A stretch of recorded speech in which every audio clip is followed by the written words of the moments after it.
Ayan mga tropa, welcome back to Shapiako Vlog. I love it. So gusto ko lang i-congratulate yung idol ko, LeBron James, for winning the end season tournament champion mga tropa. Ayan o, 2 minutes and 55 na lang, 99-115. Posible lang mahabol yan mga tropa kung kampi ng Pacers si Tracy McGrady mga tropa.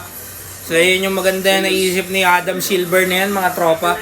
End season tournament yan mga tropa. Lahat ng nasa team, pati yung coach, may 500,000 US dollars na premyo mga tropa kada isa. Tapos syempre yung trophy, tas may medal pa.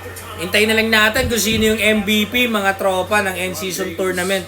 Sabi nga ni LeBron, December pa lang, di pa naman June. Pero masyado nilang ginagalingan mga tropa ni Reeves, Davies, yan, Angelo Russell. Saka yung depensa nila kay Tyrese Haliburton. Bawi na lang Haliburton ha.